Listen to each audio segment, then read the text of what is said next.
இயேசுவில் எனது அன்பிற்குரியவர்களே, உங்களுக்கு என்னுடைய இதயம் கனிந்த வாழ்த்துக்கள். வணக்கம்.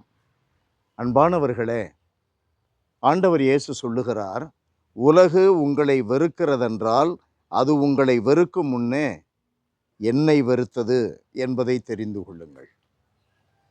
இயேசுவினுடைய அன்பை நாம் பிரதிபலிக்க வேண்டும் என்றால், நண்பர்களை போல இயேசுவினுடைய அன்பை நாம் பிரதிபலிக்க வேண்டுமென்றால், நண்பர்களுக்காக தன் உயிரை கொடுப்பதை விட மேலான அன்பு உங்களிடம் இல்லை என்ற இயேசுவினுடைய போதனையை கடைபிடிக்க வேண்டும். இயேசுவை போல தந்தையை அன்பு செய்யவும் தந்தையினுடைய விருப்பங்களை நிறைவேற்றவும் வேண்டுமென்றால் தந்தையை பற்றி அறிந்திருக்க வேண்டும். நாமும் இயேசுவை பற்றி அறிந்திருந்தால் இயேசுவை அன்பு செய்ய முடியும், தந்தையை அன்பு செய்ய முடியும். இப்படி அன்பு என்று நாம் இறங்கிவிட்டால், அன்பு செய்ய வேண்டும் என்று தெருவிலே இறங்கிவிட்டால், நம்முடைய வாழ்க்கையிலே நாம் நினைத்துவிட்டால் உலகம் நம்மை வெறுக்கும். காரணம், அன்பாக இருக்கிற இயேசுவை அதில் வெறுத்தது. அன்பான இயேசுவை உலகம் வெறுத்தது. ஆகையினால் அவரை கொன்று போட்டது. நம்மை வெறுக்கும் முன்னே உலகம் இயேசுவை வெறுத்திருக்கிறது. இயேசு சொல்லுகிறார், நீங்கள் உலகத்தை சார்ந்தவர்களாக இருந்திருந்தால் தனக்கு சொந்தமானவர்கள் என்னும் முறையில் உலகு உங்களிடம் அன்பு செலுத்தி இருக்கும். இன்றைக்கு யாருக்கு மதிப்பு உண்டு? பணம் படைத்தவர்களுக்கு மதிப்பு உண்டு, பெரிய பதவியிலே இருக்கிறவர்களுக்கு மதிப்பு உண்டு, இல்லையா? காரணம் என்ன? அவர்கள் உலகின்படியே நடக்கிறார்கள், உலக இயல்பின்படியே நடக்கிறார்கள், பணம்தான் பத்தும் செய்யும் என்று நம்பி வாழுகிறார்கள். பணம் இல்லாவிட்டால் அவன் பிணம் என்று சொல்லுகிறார்கள். பொருள் இல்லார்க்கு இவ்வுலகம் இல்லை என்று சொல்லுகிறார்கள்.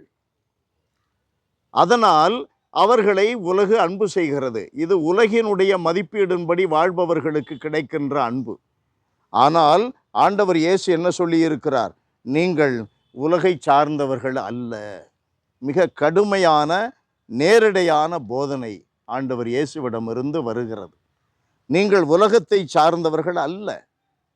அதனால் காசை நம்பி வாழக்கூடாது, பதவியை நம்பி வாழக்கூடாது, மனித அன்பை நம்பி வாழக்கூடாது, சமுதாயத்தில் வருகின்ற உயர்வுகளை நம்பி வாழக்கூடாது. இவைகளெல்லாம் இருக்கலாம், இவைகளெல்லாம் வரலாம். ஆனால் இவைகளை நம்பி அல்ல, இவைகள் மேல் சவாரி செய்து கடவுளை நம்பி, கடவுளுக்காக கடவுளை அன்பு செய்ய, கடவுளுக்காக அயலானை அன்பு செய்ய. நம்முடைய உலகு வேறு, நம்முடைய இலக்கு வேறு, உலக மதிப்பீடுகளின்படியானது அல்ல. அதை எவ்வளவு தெளிவாக ஆண்டவர் சொல்லுகிறார். பணியாளர் தலைவரை விட பெரியவர் அல்ல.